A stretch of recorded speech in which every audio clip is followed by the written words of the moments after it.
ईश्वर क्या है और क्या इसे जाना जा सकता है? कई बार हम इन सवालों से कई लोगों को जूझते हुए दिखाई देते हैं और इनकी मान्यताओं पर विश्वास करते हुए भी दिखाई देते हैं। मगर यहीं पर इस ईश्वर के बारे में दो प्रश्न उत्पन्न होते हैं। पहला कि क्या ईश्वर को मानना चाहिए, और दूसरा क्या ईश्वर को जानना चाहिए। यानी ईश्वर को क्या माना जा सकता है और क्या ईश्वर को जाना जा सकता है। ये दोनों प्रश्न बहुत ही अलग अलग मतलब लिए हुए हैं। आमतौर पर देखा जाता है कि हम केवल ईश्वर को मानते हैं। अब कहां तक जानते हैं ये हर किसी के विवेक के ऊपर निर्भर है। और आगे अब इसी से कुछ जुड़ी हुई चीजों को हम समझने का प्रयास करेंगे, क्योंकि ईश्वर को मानना जितना आसान है, जानना उतना ही जटिल।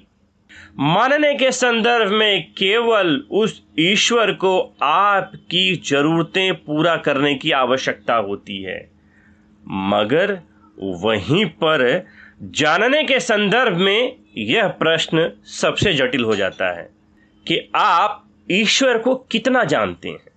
कई बार अलग अलग प्रकार के शब्दों से ईश्वर को परिभाषित करने की कोशिश की जाती है। ईश्वर अनंत है, निर्गुण है, निराकार है, अनादि है, अविनाशी है। तो देखा जाता है कि इस प्रकार से ईश्वर को परिभाषित करने की कोशिश की जाती है कि ईश्वर जिसका कोई अंत नहीं है वह अनंत है। ईश्वर का कोई गुण नहीं है, कोई स्वरूप नहीं है, कोई विशिष्टता नहीं है, वह निर्गुण है। ईश्वर का कोई रूप नहीं है, कोई आकार नहीं है, वह निराकार है, वह आदिकाल से चला रहा है और वह अविनाशी है और अनंत काल तक रहेगा।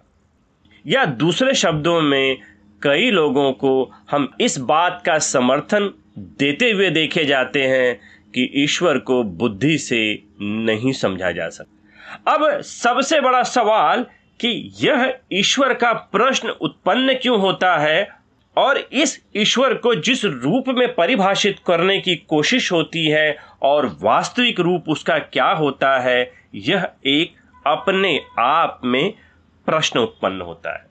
अब जब कहा गया है कि ईश्वर गुण रहित है, स्वरूप रहित है, विशिष्टता रहित है, तब दूसरा प्रश्न यह उत्पन्न होता है कि फिर क्यों उसे गुणों से युक्त बताया जाता है, स्वरूप से युक्त बताया जाता है, विशिष्टता युक्त बताया जाता है।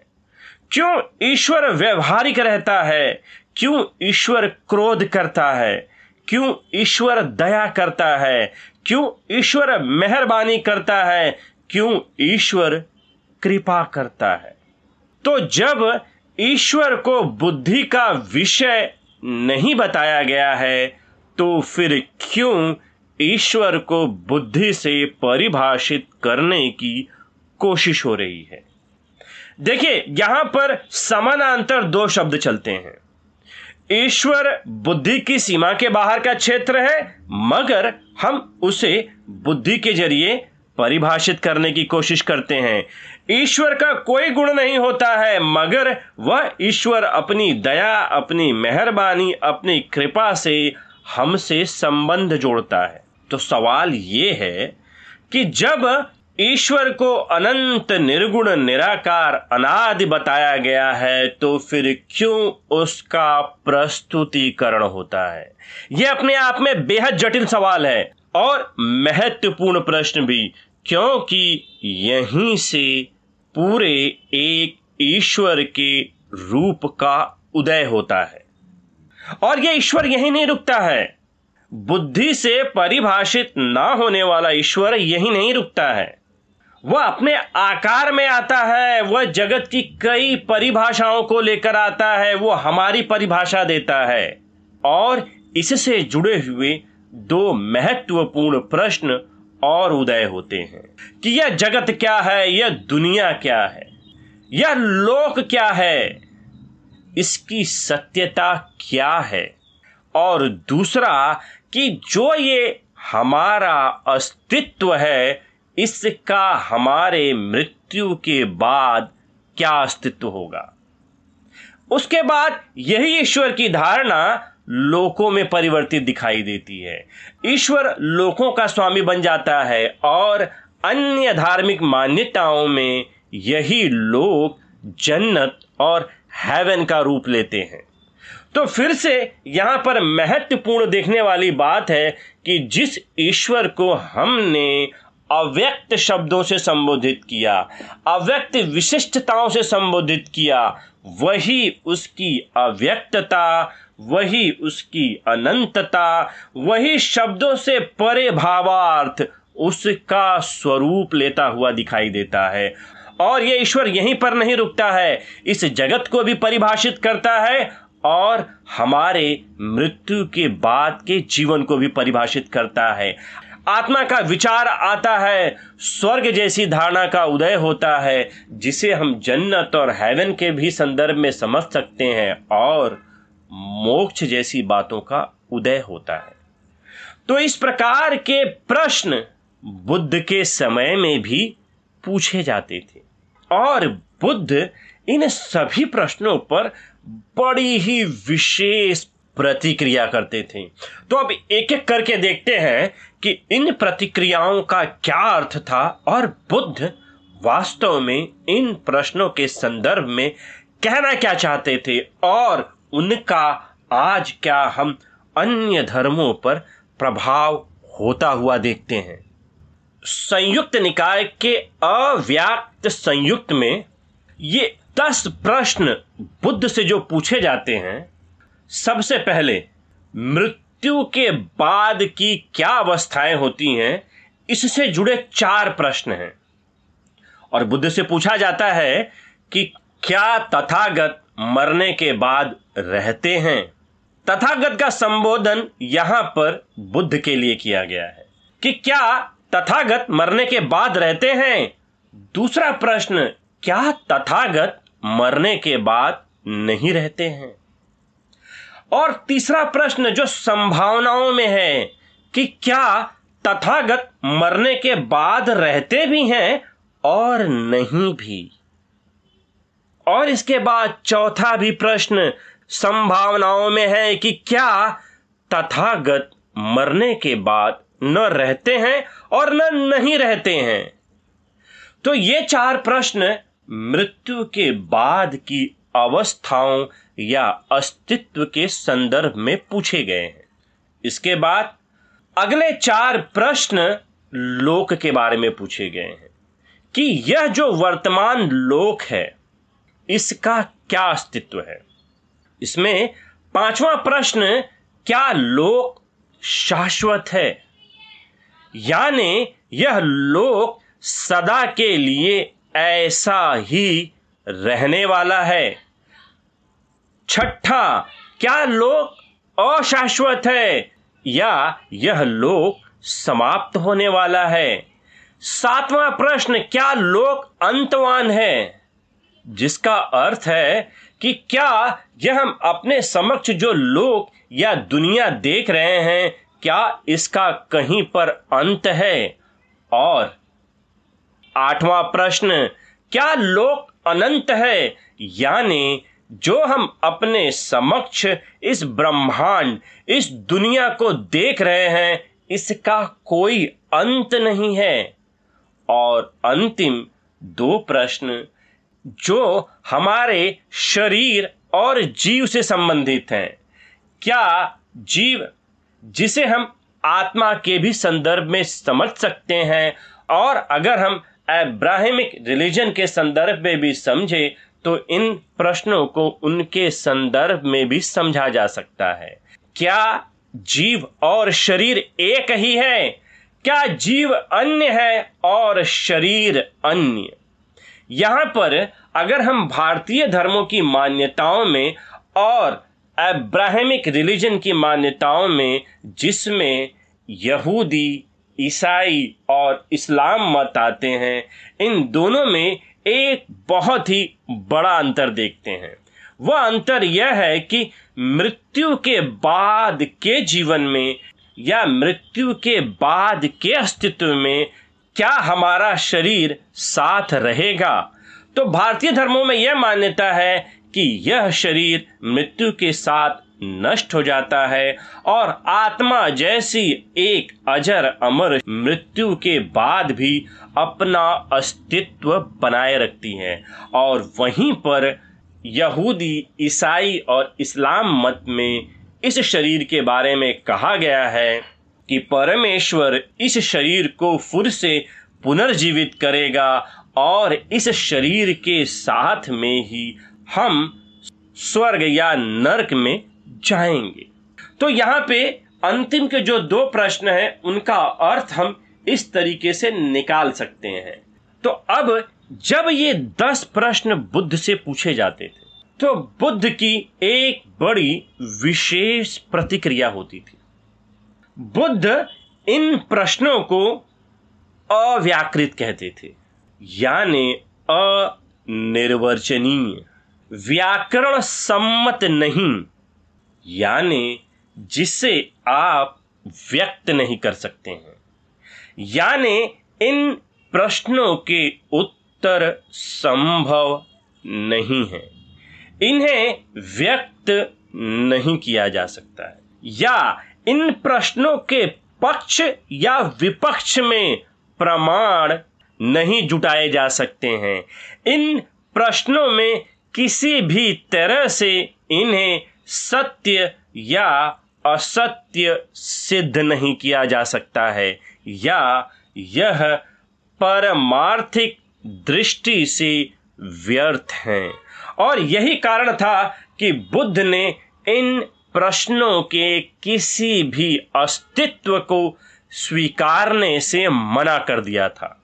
बुद्ध कहते हैं कि इन अव्यक्त प्रश्नों को अगर हम इनका उत्तर ढूंढते हैं तो इन प्रश्नों के उत्तर में हमें कभी भी सही उत्तर नहीं मिल सकता है, और इसके बाद भी इन प्रश्नों के जबरन ढूंढे गए उत्तर केवल मिथ्या दृष्टि को उत्पन्न करते हैं, और मिथ्या दृष्टि को उत्पन्न कर हमारे ये मिथ्या संकल्प पर बहुत गहरा प्रभाव डालते हैं। जो हमने अलग अलग तरीके से विभिन्न धर्मों में, चाहे यह बात आत्मा की हो, चाहे यह शरीर की हो, चाहे यह बात मोक्ष की हो या स्वर्ग की हो, या हम कुछ अन्य धर्मों में जन्नत या हेवन की हो, ये सभी विषय मिथ्या दृष्टि से उत्पन्न है। और फिर नतीजा ये होता है कि इन सभी चीज़ों की कोई प्रामाणिकता ना रहने की वजह से हम जो भी इनके संदर्भ में निर्णय लेते हैं, संकल्प लेते हैं, वे भी मिथ्या दृष्टि से संचालित हो जाते हैं, और फिर विभिन्न प्रकार की भ्रांतियां उत्पन्न होती हैं। क्योंकि अगर हम विभिन्न धर्मों के दावों को देखें तो सबसे पहली बात है कि क्या हमारे इस शरीर का अस्तित्व मृत्यु के बाद रहेगा। तो यहीं पर यहूदी, क्रिश्चियन और इस्लाम मत कहते हैं कि हाँ, इस शरीर का वजूद रहेगा। वहीं पर भारतीय धर्म इस शरीर के अस्तित्व का खंडन कर देते हैं। जहां पर भारतीय मतों में मोक्ष जैसी धारणा की कल्पना की गई है, वहीं पर हम अब्राहमिक रिलीजन या खाड़ी के धर्मों में हम स्वर्ग, जन्नत और हेवन जैसी व्यवस्था देखते हैं। तो सबसे बड़ा सवाल यह है कि क्यों यह अलग अलग प्रकार के विचारधाराएं विभिन्न विभिन्न धर्मों में हमें देखने मिलती हैं। क्योंकि अगर इन सभी धर्मों में एक सत्य होता तो इनकी धारणाएं भी समान होती, मगर हम यहाँ पर ऐसी समान धारणाएं नहीं देखते हैं। एक धर्म कुछ कहता है, दूसरा धर्म कुछ कहता है, और ये सभी इंसानों के बारे में है। तो यह अपने आप में बुद्ध की बातें साबित करने के लिए पर्याप्त है कि अव्यक्त, अव्याकृत, व्याकरण सम्मत नहीं प्रश्नों को आपने काल्पनिक दुनिया में उत्तर ढूंढे। इसका नतीजा ये मिला कि जीवन में भ्रम उत्पन्न हो गए और मिथ्या दृष्टि को उत्पन्न कर दिया, और ये चीजें यहीं पर नहीं रुकती हैं, ये हमारे जीवन में कर्म कांड को उत्पन्न कर देते हैं। विभिन्न धर्मों में अगर बड़ी बारीकी से देखा जाए तो कई प्रकार के कर्म कांड हो जाते हैं कि आप यह मान लीजिए तो यह हो जाएगा, वह कर दीजिए तो यह हो जाएगा, इस तरीके से आप देखिए तो वह हो जाएगा। और अगर हम सही दिशा से देखें तो इन सभी कर्म कांडों का हमारे जीवन पर कोई प्रभाव नहीं पड़ता, ये हमारे जीवन को केवल उलझा कर रख देते हैं। और बुद्ध के समय भी जो इन मान्यताओं पर विश्वास करते थे वे भी कर्मकांड के भ्रम जाल में फंस जाया करते थे। और इसी का वर्णन हमें मध्यम निकाय के वत्थ सुत्त में मिलता है कि एक समय सुंदरी भारद्वाज ब्राह्मण बुद्ध के पास बैठा था। उसने उनसे स्नान करने के लिए बाहुका नदी चलने के लिए कहा। उसका कहना था कि यह नदी पवित्र मानी जाती है और बहुत से लोग इसमें अपने किए पापों को बहाते हैं। इस पर बुद्ध ने कहा, बाहुका अधिकक गया सुंदरी का सरस्वती पयाग तथा बाहुमती में अकुशल कर्मों वाला मूढ़ चाहे नित्य नहाए किंतु शुद्ध नहीं होगा। तो यहां पर इस सूक्त में बुद्ध एक कर्म कांड का उल्लेख करते हैं कि क्या नदी में नहाने से हमारे पाप दूर हो जाते हैं। और यह बड़ा विचित्र प्रश्न है कि व्यक्ति ने अगर जीवन में पापों को किया है तो क्या केवल किसी नदी में नहाने से उसके सारे पाप दूर हो जाते हैं। तो यह क्या है, यह एक प्रकार का कर्मकांड है। और यह कर्मकांड उत्पन्न ही क्यों हुआ है, क्योंकि बुद्ध द्वारा उन 10 प्रश्नों को जिन्हें उन्होंने अव्याकृत बताया है, अव्यक्त बताया है, व्याकरण सम्मत नहीं बताया है, उन्हीं को परिभाषित करने के संदर्भ में उत्पन्न हुआ। उन प्रश्नों का केवल भ्रामक कल्पनाओं में उत्तर ढूंढने की वजह से ऐसे कर्मकांड उत्पन्न होते हैं। और ऐसा नहीं है कि यह केवल उस समय होते थे, इसे हम आज भी हर अलग अलग धर्मों में देखते हैं कि हम कोई एक ऐसा पूजा पाठ कर दें तो हमारे पाप धुल जाएंगे, या हम कोई एक उपासना की पद्धति या हम किसी प्रकार की एक प्रक्रिया कर दें और जिस वजह से हमारे पाप दूर हो जाएंगे और हमें अच्छी चीजें मिल जाएंगी। और इसी संदर्भ में बुद्ध सुंदरी ब्राह्मण को और कई बातें कहते हैं। वो उससे कहते हैं कि यदि तू झूठ नहीं बोलता, हिंसा नहीं करता, चोरी नहीं करता, श्रद्धावान और मात्सर्य रहित है तो गया जाकर क्या करेगा, कुआं भी तेरे लिए गया है।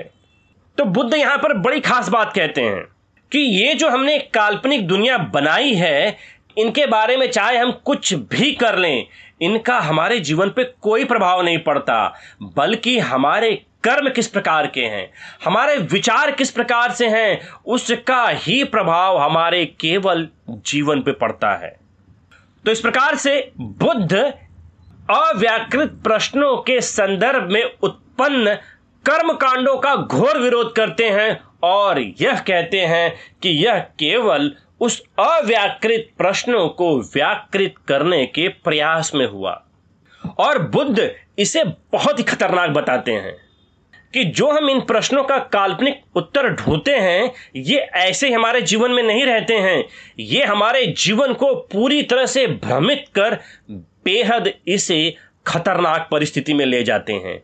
और इसी का संदर्भ करते हुए बुद्ध मध्यम निकाय के अलगद्दुपम सूत्र में कहते हैं कि बुद्ध ने कहा कि कोई कोई मोघ पुरुष धर्म को धारण करते हुए भी उसके अर्थ को प्रज्ञा से नहीं परखते, जिससे वे इसकी अनुभूति से वंचित रह जाते हैं।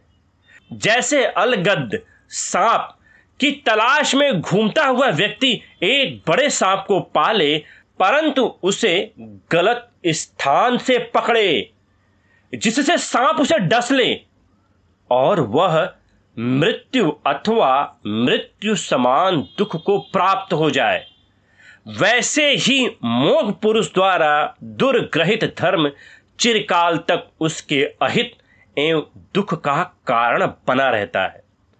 तो बुद्ध धर्म के संदर्भ में बड़ी ही विशेष बात करते हैं कि जिसे हम धर्म माने बैठे हैं, अगर उसे हम धारण कर रहे हैं और यदि हम उसको प्रज्ञा से नहीं परखते हैं, अपनी बुद्धिमत्ता से नहीं परखते हैं, उसकी जांच पड़ताल नहीं करते हैं, उसके यथार्थ को नहीं समझते हैं और उसे हम स्वीकार कर लेते हैं, तो बुद्ध कहते हैं कि ऐसे व्यक्ति की हालत ठीक वैसी होती है कि कोई व्यक्ति सांप की तलाश में घूमता हुआ एक बड़े सांप को पाले और उसे गलत स्थान से पकड़ ले, तो नतीजा यह होगा कि यह सांप उसे डस लेगा। तो गलत तरीके से धर्म को धारण करने के पश्चात भी व्यक्ति की वही दुर्दशा होती है कि अगर उसने धर्म को सही तरीके से नहीं धारण किया तो उसके जीवन में यह अहित दुख का कारण और उसके जीवन का सर्वनाश कर देता है। और यही चीज हम देखते हैं कि अव्याकृत प्रश्नों में या हम तत्व संबंधी प्रश्नों में, जिन्हें ईश्वर, आत्मा और जगत कहते हैं, इन प्रश्नों के उत्तर ढूंढने के प्रयास में विभिन्न धर्मों को हम केवल कल्पनाओं की दुनिया में इनका अस्तित्व साबित करते हुए देखते हैं। यही एक सबसे बड़ा कारण है कि सभी धर्मों में उस एक ईश्वर के प्रति, उस एक जगत के प्रति, उस एक आत्मा के प्रति अलग अलग विचार पनप जाते हैं और अंत में ये यही नहीं रुकते हैं, ये उनके अंदर टकराव का कारण बनते हैं। और बुद्ध कहते हैं कि ऐसा धर्म हमारे जीवन को बड़े बुरे तरीके से प्रभावित करता है। और फिर आगे बुद्ध कहते हैं कि इसके विपरीत कोई कोई कुलपुत्र धर्म को धारण करते हुए उसके अर्थ को प्रज्ञा से परखते हैं, जिससे वे इसे अनुभूति पर उतार लेते हैं। जैसे अलगद की तलाश में घूमता हुआ व्यक्ति एक बड़े सांप को पाले और उसे सही प्रकार से पकड़े, जिससे सांप भले उससे लिपट जाए परंतु वह उसकी कोई हानि न कर सके, वैसे ही कुलपुत्र द्वारा सुग्रहित धर्म चिरकाल तक उसके हित एवं सुख का कारण बना रहता है। तो बुद्ध सही तरीके से धर्म को धारण करने की बात करते हैं। यहाँ पे बुद्ध के ये संदेश किसी एक व्यक्ति विशेष के लिए नहीं है, चाहे व्यक्ति का कोई भी धर्म हो। आज के वर्तमान में फैले हुए सभी धर्मों में व्यक्ति का कोई भी धर्म हो, यह संदेश उन सबके लिए है कि आप जिन धर्मों को स्वीकार करते हैं, क्या आप उसे प्रज्ञा से परखते हैं? क्या उसकी आप जांच पड़ताल करते हैं? क्या उसकी प्रामाणिकता के बारे में जानने की कोशिश करते हैं? या जो बातें कही गई हैं वैसा होता हुआ आप देखते हैं, या उनकी सत्यता की कोई प्रामाणिकता करते हैं? और इसके साथ ही साथ क्या उन बातों को आपने अनुभूतियों पर उतारा है? किसी दूसरे का अनुभव आपका अनुभव नहीं हो सकता है, किसी दूसरे का शब्द आपके शब्द नहीं हो सकते हैं। क्या इन चीजों का आपने यथार्थ दर्शन किया है? और जैसे ही आप इन चीजों का यथार्थ दर्शन कहते हैं, बुद्ध कहते हैं सही तरीके से धारण किया गया धर्म, ठीक उसकी वैसी हालत होती है कि किसी एक बड़े सांप को व्यक्ति अगर सही तरीके से पकड़े और वह सांप उससे लिपट भी जाए तो उससे व्यक्ति का कोई नुकसान नहीं होता है, वह सांप उसके नियंत्रण में रहता है। और सही धर्म ठीक उसी प्रकार से चिरकाल तक उसके जीवन में दुखों का अंत करता है और सुख का कारण बना रहता है। यहाँ पे कई लोगों को ऐसा लगता है कि बुद्ध क्यों ईश्वर जैसी सत्ता, आत्मा जैसी सत्ता या मृत्यु के बाद में लोकों जैसी सत्ता का क्यों खंडन करते हैं, वे इन्हें सही क्यों नहीं मानते हैं? इसका सबसे सीधा जवाब यह है कि इन सभी विषयों के लिए कोई प्रमाण नहीं है। दूसरी बात, हमने इन उत्तरों को उन अव्याकृत प्रश्नों के संदर्भ में केवल काल्पनिक दुनिया में जाकर ढूंढा है। नतीजा यह होता है कि ये विषय हमारे जीवन पे कोई प्रभाव नहीं डाल पाते हैं, क्योंकि ये प्रश्न अव्याकृत हैं। और इसी के संदर्भ में पोठपाद और तथागत बुद्ध के मध्य जो चर्चा हुई थी वह इनके संदर्भ में विशेष बातों को कहती है। और इसी का संदर्भ हमें दिग् निकाय के पोठपाद सूत्र में मिलता है।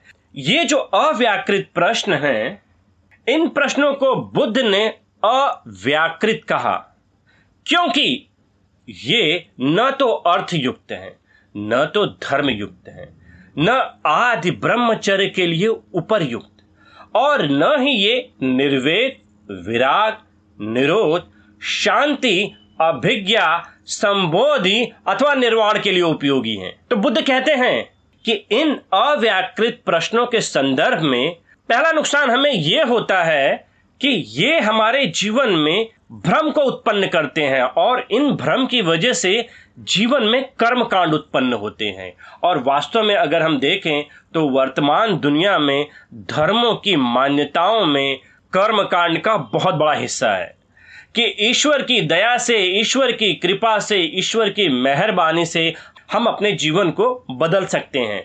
और दूसरा, इन प्रश्नों का जो भ्रम उत्पन्न होता है कि जो हम मृत्यु के बाद के जीवन पर विश्वास करते हैं, यह भी बेहद जटिल से बनाता है, और हमारे सारे प्रयास उस मृत्यु की दूसरी दुनिया के लिए किए जाते हैं। हमारे इस जीवन में चाहे हम ईश्वर को कितना माने, चाहे हमारे ईश्वर की कितनी भी पूजा पाठ करें, चाहे हम लोगों को माने, चाहे हम आत्मा को माने, इनका कोई अर्थ नहीं निकलता है। हमारा वर्तमान जीवन वैसी की वैसी हालत में पड़ा रहता है, और हम इसमें दुखों के जाल में फंसे रहते हैं। तो बुद्ध कहते हैं कि इनके मानने के बाद भी, इन्हें स्वीकार करने के बाद भी हमारे जीवन पर इनका कोई प्रभाव नहीं पड़ता है। आप इन अव्याकृत प्रश्नों में कितनी भी चर्चा कर लीजिए, कितनी भी बहस कर लीजिए, कितनी भी आप योजनाएं बना लीजिए, जीवन हमारा वैसे का वैसा ही रहता है। और न ही इसमें कोई धर्म जैसी बातें हैं कि वे बातें जो हमारे जीवन को सही दिशा में ले जा सकें। ये भ्रम से उत्पन्न प्रश्न हमारे जीवन को और भ्रमित कर देते हैं, और ना ही ये निर्वेद किसी प्रकार का वैराग्य उत्पन्न करते हैं, हमारी अनासक्तियों पर कोई प्रभाव नहीं डालते हैं, ना ही हमारी संबोधि, ना ही इनमें कोई ज्ञान रहता है, और ना ही इन अव्याकृत विषयों पर चर्चा करने के पश्चात हमें कोई शांति मिलती है या हमारे जीवन से दुख दूर होते हैं। फिर इसी पोठपाद सूत्र में आगे पोठपाद बुद्ध से पूछते हैं कि हे बुद्ध, आखिर आप बताइए कि जीवन में व्याकृत क्या है, कौन से प्रश्न व्याकृत हैं, किन पर चर्चा करने से, किन के बारे में सोचने से, किन पर विचार करने से हमारे जीवन में प्रभाव पड़ता है। तो बुद्ध कहते हैं, यदि आप व्याकृत प्रश्नों को जानना चाहते हैं, यदि आप उन प्रश्नों को जानना चाहते हैं जो आपके जीवन पर प्रभाव डालें, यदि आप उस मार्ग पर चलना चाहते हैं कि जहां पर जीवन के ऊपर असर हो, या आपके जीवन में परिवर्तन आए, या आपके जीवन से दुख दूर हो, आपकी व्याकुलता दूर हो, आपकी बेचैनी दूर हो, आपके अंदर छटपटाहट दूर हो, आप विरक्ति, शांति का एहसास करें, तो हमें केवल व्याकृत प्रश्नों पर ही विचार करना चाहिए। और फिर बुद्ध पोठपाद सूत्र में व्याकृत विषयों की चर्चा करते हुए कहते हैं कि हमें इस जीवन को प्रज्ञा की दृष्टि से देखना चाहिए, बुद्धिमत्ता की दृष्टि से देखना चाहिए, और यह जानने का प्रयास करना चाहिए कि यह दुख है, यह हमारा जीवन व्याकुलता से भरा हुआ है, यह हमारा जीवन बेचैन है, छटपटाहट है, हम इसमें जो घुट घुट कर जी रहे हैं वह सत्य है। क्योंकि हम इस छटपटाहट से तभी मुक्ति पा सकते हैं जब तक हम इसे स्वीकारें नहीं। और जैसे ही इन दुखों को आप स्वीकार करते हैं तो बुद्ध व्याकृत धर्मों की श्रेणी में दूसरे आर्य सत्य का वर्णन करते हैं कि यह दुख का समुदय है। ये दुख ऐसे ही नहीं है, ये अकारण ही नहीं है, इनके पीछे कारण हैं, और ये हमारे अंतर मन को जो बेचैन किए हैं, इनके कारणों को प्रज्ञा से जानना होगा, बुद्धिमत्ता से जानना होगा, अपनी विचारशीलता से, चिंतन मनन से इनके पीछे के सत्य को जानना होगा। और फिर बुद्ध कहते हैं कि यदि आपने इन कारणों का पता लगा लिया, इनका यथार्थ दर्शन कर लिया, इन्हें सत्य तरीके से जान लिया, तो फिर तीसरा आर्य सत्य यह दुख का निरोध है। इन दुखों को समाप्त किया जा सकता है, इनके कारणों को समाप्त करते ही इन दुखों को भी समाप्त किया जा सकता है। हम इसी वर्तमान जीवन में दुख मुक्त की अवस्था प्राप्त कर सकते हैं। यहां पर सबसे बड़ी खास बात है कि बुद्ध इन व्याकृत प्रश्नों का जीवन पर प्रभाव होता हुआ देखते हैं, वहीं पे अव्याकृत प्रश्न और उनसे जुड़े विषय संदेह उत्पन्न करते हैं। ईश्वर है, लोक है, आत्मा है, जगत है, इनके बारे में संदेह पूर्वक भ्रामक विवरण प्रस्तुत करते हैं। तो बुद्ध कहते हैं कि हमें इन प्रश्नों पर व्यर्थ चिंतन नहीं करना चाहिए, हमें इन व्याकृत प्रश्नों की तरफ ध्यान देना चाहिए। और फिर अंत में बुद्ध चौथे व्याकृत और आर्य सत्य के रूप में कहते हैं कि यह दुख के निरोध का उपाय है, यानी इन दुखों को अष्टांगिक मार्ग के जरिए हम अपने जीवन से इन्हें दूर कर सकते हैं। तो बुद्ध की सबसे बड़ी विशेषता कि ये जो व्याकृत विषय हैं, इन पर चिंतन मनन करने से हमारे जीवन पे सकारात्मक प्रभाव पड़ता है, हमारे जीवन पर अर्थयुक्त प्रभाव पड़ता है। ये हमारे जीवन को बड़े गहरे से प्रभावित करते हैं और हमारे पूरे जीवन को बदल देते हैं। हमें एक असीम सुख, शांति, राहत का एहसास होता है। हम वास्तविक रूप में इसी जीवन में सत्य को प्राप्त कर, यथार्थ दर्शन कर, दुख मुक्त होकर, विरक्त होकर विहरते हैं। धन्यवाद।